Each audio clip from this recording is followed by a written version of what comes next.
प्रभु यीशु मसीह के मधुर और सामर्थ्य नाम में आपको प्रेमी सलाम। डेली बाइबल संदेश में आपका हार्दिक स्वागत है। आज 15 दिसंबर है और परमेश्वर को धन्यवाद कि उसने हमें फिर से एक नया दिन दिया है, एक नया सवेरा दिया है, ताकि हम अपने जीवन के चाल चलन, सोच विचार और आचरण के द्वारा उस परमेश्वर को महिमा दें जिसने हमें ये आज की जिंदगी दी है। आज की तारीख के अनुसार आज हमें इफिसियों की किताब और उसके पहली अध्याय को पढ़ना है।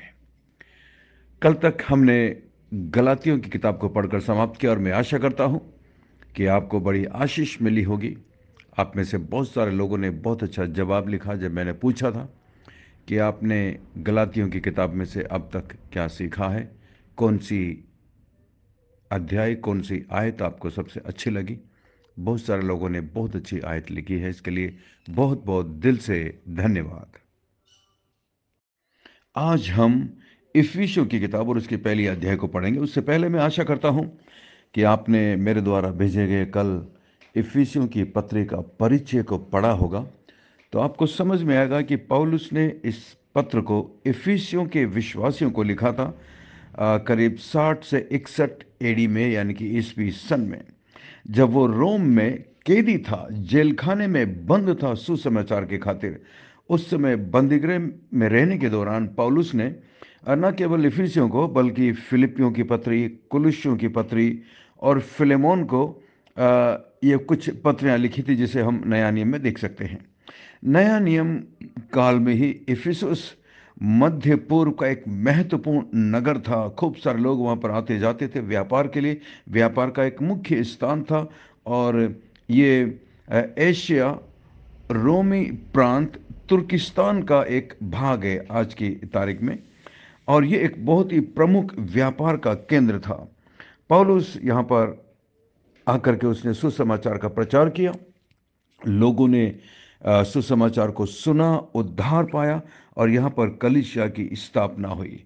उसके बाद पौलुस इस कलीसिया को फिर से एक पत्र लिखता है और ये पत्र, बाइबल के जो शास्त्री वो कहते हैं कि पौलुस के द्वारा लिखा गया ये पत्र केवल इफिसियों के लिए ही नहीं था, बल्कि उन कलीसियाओं के लिए भी लिखा गया था जो इफिसुस में पौलुस की 2 वर्ष की शिक्षा के परिणाम स्वरूप आसपास के विभिन्न नगर में स्थापित हुई कलीसिया थी, उनके लिए भी इस पत्र को लिखा गया था। तो एक तरीके से ये पत्री आज आपके लिए, हमारे लिए, हमारे समय के कलीसिया के लिए और हर युग के कलीसिया के लिए परमेश्वर ने अपने प्रेरित के द्वारा इस पत्र को लिखवाई है। पवित्र आत्मा ने इसे लिखवाया है और इसमें हमारे लिए भी अद्भुत संदेश है।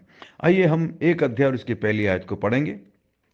यहाँ पर लिखा है, पौलुस की ओर से जो परमेश्वर की इच्छा से यीशु मसीह का प्रेरित है, उन पवित्र और मसीही यीशु में विश्वासी लोगों के नाम जो इफिसुस में है। यहाँ पर पौलुस यीशु मसीह का एक प्रेरित होने के नाते यह पत्र लिखता है। वे मसीह के पूरे अधिकार के साथ इस पत्र को लिखता है और बताता है कि वो मनुष्य की इच्छा से नहीं परंतु परमेश्वर की इच्छा से प्रेरित नियुक्त किया गया है। कितनी अद्भुत बात है। आज जब हम प्रभु की सेवकाई के लिए, विशेषकर मैं अपने बारे में कहता हूँ, मेरे अंदर परमेश्वर की पवित्र आत्मा ने ये इच्छा प्रकट की। जब मैं हाई स्कूल में पढ़ रहा था, प्रभु की बुलाहट को मैंने महसूस किया। मैं भी कोई दूसरी नौकरी के लिए जा सकता था, पढ़ाई के लिए जा सकता था, जैसा कि मेरे सब दोस्त कर रहे थे, अधिकतर दोस्त कर रहे थे। लेकिन मेरे मन में एक बुलाहट, एक बोझ था कि मैं भी जाकर सुसमाचार का प्रचार करूंगा। जो उद्धार मैंने पाया है, जो खुशी मैंने पाई है, उसे जाकर मैं दूसरों को बांटूंगा। और मैंने परमेश्वर की इस बुलाहट को महसूस किया। लेकिन पौलुस बोलता है कि वो परमेश्वर की इच्छा से, परमेश्वर का प्रेरित होने के लिए बुलाया गया है। आज हम प्रभु के दास या प्रभु के सेवक होकर के बुलाए जाते हैं, प्रेरित होकर के नहीं। पौलुस के लिए ये एक विशेष वरदान था कि परमेश्वर ने उसे प्रेरित होने के लिए बुलाया गया था, जबकि वो उन 12 प्रेरितों में से नहीं था। लेकिन फिर भी परमेश्वर ने उसे चुना यहूदा इस्करियोती की जगह। इस प्रकार हम यहाँ पर ये सीख सकते हैं कि परमेश्वर की सेवकाई के लिए जब तक बुलाहट ना हो, हमें परमेश्वर की सेवकाई के लिए नहीं जाना चाहिए।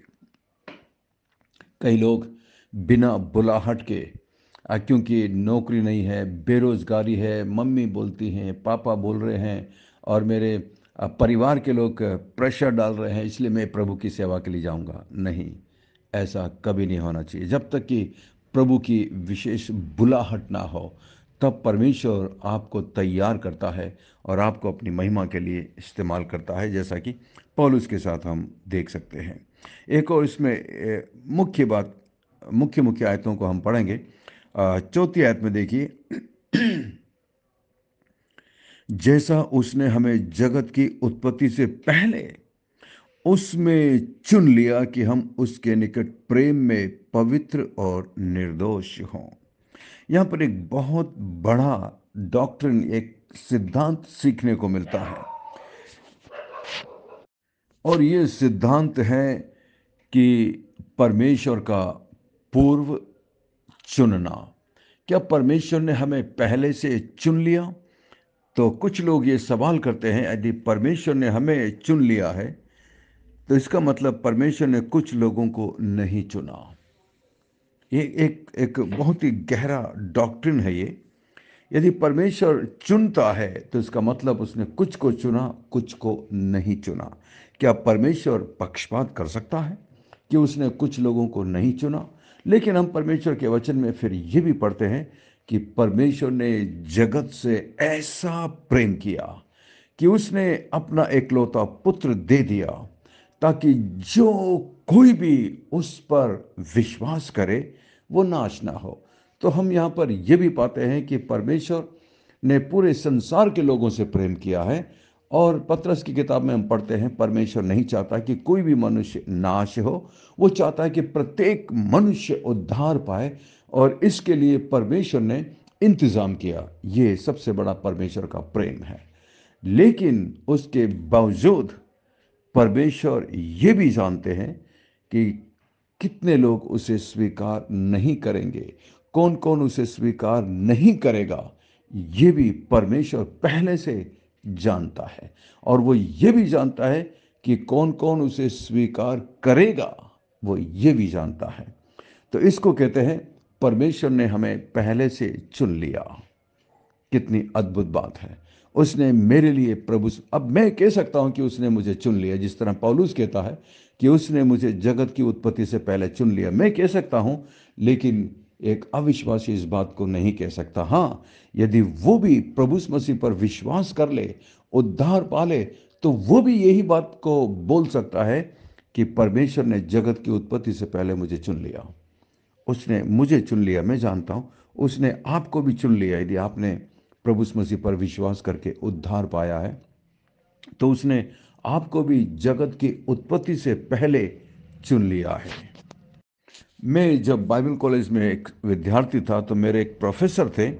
वो इस डॉक्ट्रिन को या इस सिद्धांत को समझाने के लिए एक उदाहरण देते थे, और वो बोलते थे, मान लीजिए आप सड़क पर से निकलकर जा रहे हैं, चलते जा रहे हैं, और रोड के किनारे आप देखते हैं कि एक बहुत सुंदर सा पंडाल सजा हुआ है, बहुत अच्छा टेंट लगा हुआ है, लाइटिंग से हैं, डेकोरेशंस हैं, और उसके अंदर खूब अच्छी रोशनी है, और उस पंडाल के अंदर खूब सारे लोग खाना खा रहे हैं।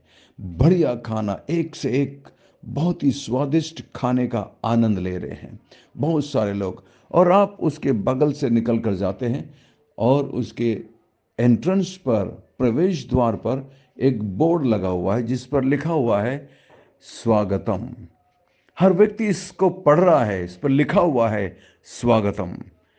लेकिन कुछ लोग अंदर जा रहे हैं, कुछ लोग नहीं जा रहे हैं। कुछ लोग उस पर पढ़ते हैं कि स्वागतम, अरे स्वागतम तो इसका मतलब मेरे लिए है। वो अंदर जाता है, उसे कोई नहीं टोकता, और वो अंदर जाकर भर पेट खाना खाता, स्वादिष्ट भोजन।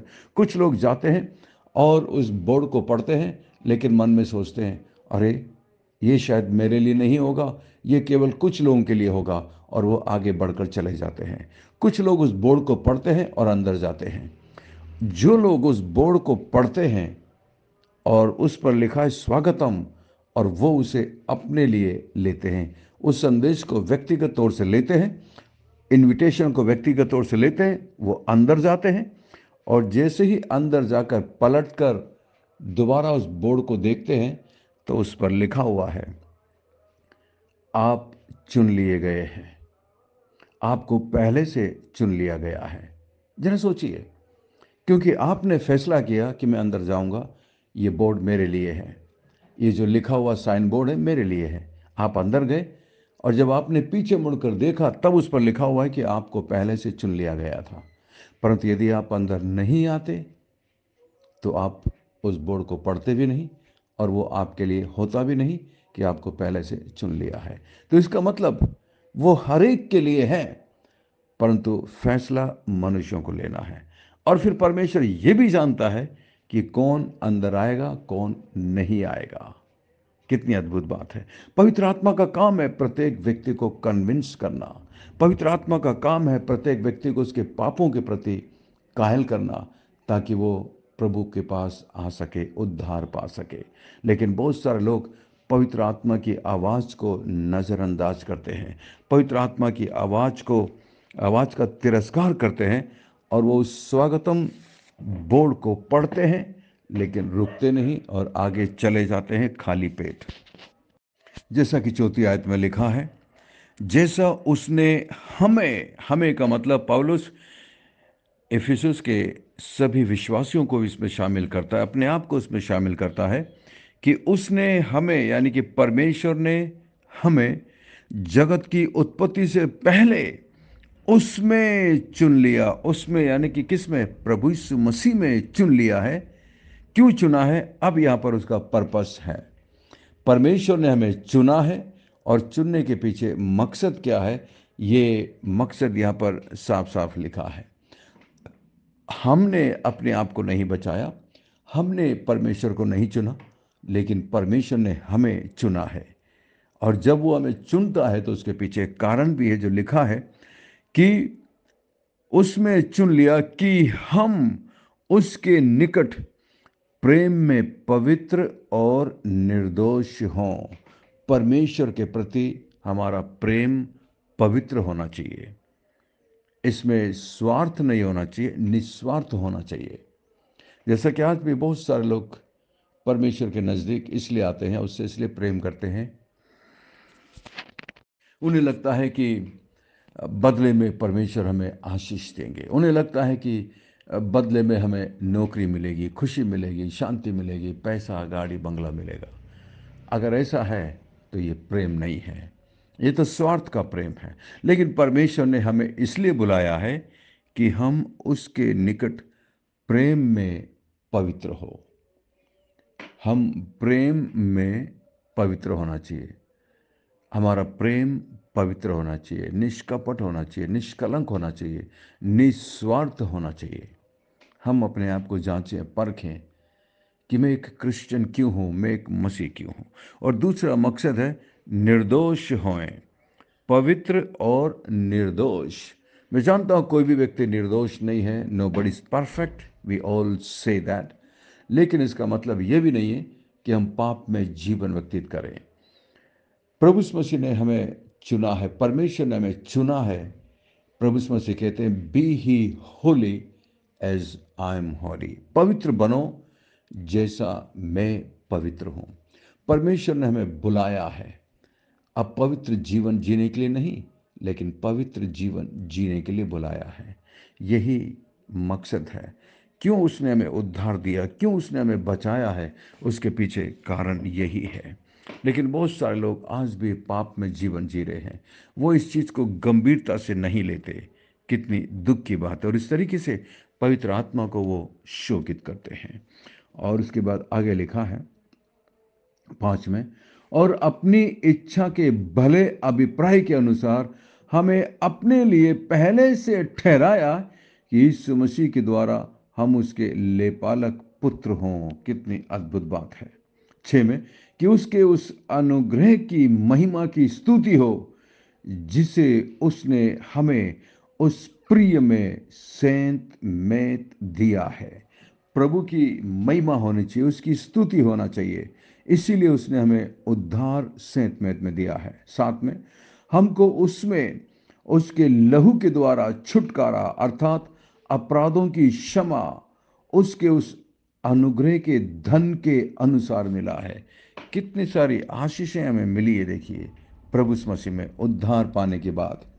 जैसा कि तीसरी आयत में वो कहता है, हमारे प्रभु यीशु मसीह के परमेश्वर और पिता का धन्यवाद हो कि उसने हमें मसीह में स्वर्गीय स्थानों में सब प्रकार की आत्मिक आशीष दी है।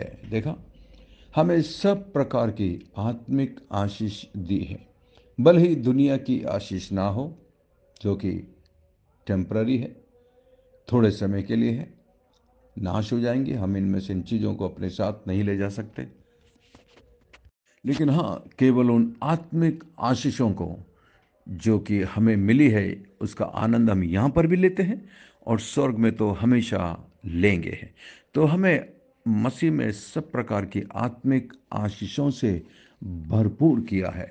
वो आशीषें जो संसार के रुपये पैसों से नहीं खरीदी जा सकती, वो आशीषें जो संसार के लोगों के पास नहीं है, ऐसी आशीषें परमेश्वर ने हमें अपने पुत्र प्रभु यीशु मसीह के द्वारा हमें दिया है। जैसा कि 7 में लिखा है, हमको उसमें उसके लहू के द्वारा छुटकारा, पापों की अपराधों की क्षमा उसके अनुग्रह के धन के अनुसार मिला है।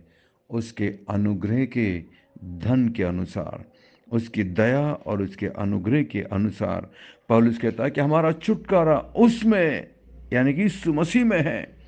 पौलुस प्राय कई बार इस बात को लिखता है, उसमें या मसीह में अर्थात अपने प्रिय जन में। यह पौलुस की एक प्रमुख शिक्षा है कि जैसे कि हमारा जीवन मसीह में केंद्रित है, मसीह में सब प्रकार की शक्ति भी है। यहां पद 7 के अनुसार हमारा छुटकारा भी हमारा प्रभु मसीह में है। हमारा छुटकारा उसके लहू के द्वारा यानी कि उसके बलिदान के रूप में, उसकी मृत्यु के द्वारा हमें छुटकारा मिला है। यीशु मसीह ने हमारे पापों के खातिर हमारे दंड को सहने के लिए क्रूस पर अपना प्राण दे दिया। वो हमारे पापों के खातिर प्रायश्चित का बलिदान है। हमारे छुटकारे का एक पहलू पापों की क्षमा है। कितनी बड़ी आशीष आपको और मुझे मिली है। ये आशीष हमें संसार के रुपये पैसा नहीं दे सकती हैं। उसने हमें जगत की उत्पत्ति से पहले खरीदा है। क्यों? ताकि हम उसके प्रेम में पवित्र हों और निर्दोष हों और हमें पापों की क्षमा मिल सके। ये वो सारी आशीषें हैं जिसके लिए प्रभु ने हमें चुना है। परमेश्वर इस वचन के द्वारा हमें आशीष दे। आइए हम प्रार्थना करें। स्वर्ग में विराजमान जीवित और जिंदा परमेश्वर, अनुग्रहकारी दयालु पिता, विलंब से कोप करने वाले अति करुणा में परमेश्वर, धन्यवाद आपके महान प्रेम के लिए, आपकी आशीषों के लिए।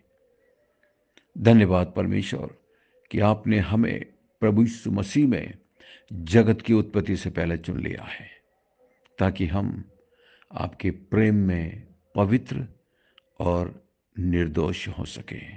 धन्यवाद पापों की क्षमा के लिए। धन्यवाद हमें आपने अपना लेपालक पुत्र बनाया। धन्यवाद स्वर्ग की उन सारी आशीषों के लिए प्रभु जो यीशु मसीह में हमें मिलता है। भरपूर अनुग्रह मिला है, दया मिली है प्रभु। धन्यवाद, धन्यवाद प्रभु। अब हमें संसार की अगर कोई चीज़ ना भी मिले तो भी प्रभु हम जिंदगी भर आपके आभारी रहेंगे, धन्यवादी रहेंगे प्रभु। मैं इस वक्त प्रार्थना करता हूँ प्रभु जी, मेरी सिस्टर जो मेरे साथ इस वक्त प्रार्थना में है, मैं सिस्टर रीतू रानी की माता जी के लिए प्रार्थना करता हूँ। सिस्टर चंद्रपोल के लिए प्रार्थना करता हूँ प्रभु जी। उनकी तबीयत बहुत क्रिटिकल हालात में है, परेशानी में है प्रभु जी, कष्ट में है प्रभु। आप अपने हाथों को बढ़ाकर उन्हें छू लीजिए, चंगाई दीजिए, अनुग्रह और दया करिए। मैं प्रार्थना करता हूँ पास्टर हॉरिस लाल के लिए प्रभु, अपने हाथों को बढ़ाकर उन्हें छू लीजिए, चंगाई दीजिए, स्वस्थ करिए प्रभु, क्योंकि आपके लिए कुछ भी मुश्किल नहीं है। मैं प्रार्थना करता हूँ सिस्टर सुनीता की दीदी के लिए प्रभु जी, आप उन पर अनुग्रह करिए, दया करिए मान परमेश्वर, उन्हें स्वस्थ करिए मान परमेश्वर। प्रभु आपके लिए कुछ भी मुश्किल नहीं है प्रभु। मान परमेश्वर अनुग्रह कर, दया कर मान परमेश्वर। मैं प्रार्थना करता हूं मान परमेश्वर, सिस्टर सुनीता की बेटी जो बाहर है प्रभु जी, उन्होंने प्रार्थना निवेदन दिया है मान परमेश्वर सिस्टर देविका के लिए प्रभु जी। मैं प्रार्थना करता हूं प्रभु उस लेडी के लिए जो अपने एक बच्चे के साथ है प्रभु जी, कष्ट में है, दुख में, तकलीफ में प्रभु, आप उन पर अनुग्रह और दया करिए मान परमेश्वर। मैं प्रार्थना करता हूं मान परमेश्वर सिस्टर रेचल के लिए, मैगी के लिए, उनके हस्बैंड और उनके छोटे बच्चे के लिए मैं प्रार्थना करता हूं, आप उन पर अनुग्रह और दया करिए। सिस्टर रोजलिन के लिए प्रार्थना करते हैं प्रभु जी, उनकी तबीयत सही नहीं है मान परमेश्वर, आप अपने हाथों को बढ़ाकर उन्हें वो शांति और तसल्ली दीजिए प्रभु जो केवल आप दे सकते हैं प्रभु। मदद करिए, अनुग्रह और सहायता करिए प्रभु। मैं प्रार्थना करता हूँ सिस्टर जैस्मिन के लिए प्रभु जी, उनके तीनों बेटियों के लिए, उनके हस्बैंड, उनके बच्चों के लिए मैं प्रार्थना करता हूँ प्रभु, तेरी दया तेरी कृपा निरंतर उनके साथ बनी रहे मान परमेश्वर। प्रभु मैं प्रार्थना करता हूँ सिस्टर सिंथिया के लिए प्रभु जी, आप उन पर भी अनुग्रह और दया करना प्रभु। सिस्टर दमयंती के लिए प्रार्थना करते हैं, आप उन पर भी अनुग्रह करें। सिस्टर बीना के लिए, उनके परिवार के लिए मैं प्रार्थना करता हूँ, मदद करना, सहायता करना प्रभु जी। मैं प्रार्थना करता हूँ सिस्टर शोभा के लिए प्रभु, सिस्टर प्रिया के लिए प्रार्थना करते हैं मान परमेश्वर, उन पर भी आप अपनी कृपा, अपनी अनुग्रह बनाए रखना मान परमेश्वर, क्योंकि आपके लिए कुछ भी मुश्किल नहीं है। भाई राय के लिए, उनके परिवार, उनकी पत्नी, बच्चों के लिए, उनकी चर्च के लिए मैं प्रार्थना करता हूँ, उन पर अनुग्रह और दया करना प्रभु। धन्यवाद, धन्यवाद, धन्यवाद मान परमेश्वर। सिस्टर जॉयस को आप आशीष देना, अपनी कृपा, अपना अनुग्रह उनके जीवन पर बनाए रखना प्रभु। और इस क्रिसमस अवसर पर प्रभु, आपके बच्चों ने प्रभु, जिन्होंने क्रिसमस के लिए प्रभु जी विशेष भेंट दी है, उन सब पर अपनी विशेष कृपा और आशीष बनाए रखना। ये क्रिसमस उनके लिए एक धन्य क्रिसमस हो सके। धन्यवाद प्रभु, हमारी विनती प्रार्थना को सुनकर जवाब देने के लिए धन्यवाद। सब कुछ यीशु मसीह के मीठे महापवित्र नाम से मांगते हैं, आमीन, आमीन। आशा करते हैं आज के संदेश के द्वारा परमेश्वर ने आपके दिलों से बातचीत की है। यदि आप आशीषित हुए हैं तो हमें जरूर लिखकर बताइएगा। और यदि ये संदेश आपके पास पहली बार आया है तो आप हमारे व्हाट्सएप ग्रुप में शामिल हो सकते हैं। हमारा व्हाट्सएप ग्रुप है 9927464924। Pastor Mani Thomas, Immanuel believers church, Agra. हम आपसे प्रेम करते हैं, आपके लिए निरंतर प्रार्थना करते हैं। अंत में सवाल है, 4 आयत को पढ़कर बताइएगा, इफिसियों 1 और उसकी 4 आयत को पढ़कर बताइएगा कि परमेश्वर ने हमें जगत की उत्पत्ति से पहले क्यों चुन लिया, उसके पीछे कारण क्या था। इसका जवाब आपको 1 अध्याय और 4 आयत में मिल सकता है। परमेश्वर आपको बहुत बहुत आशीष दे। थैंक यू, धन्यवाद। God bless you, we love you, have a great day.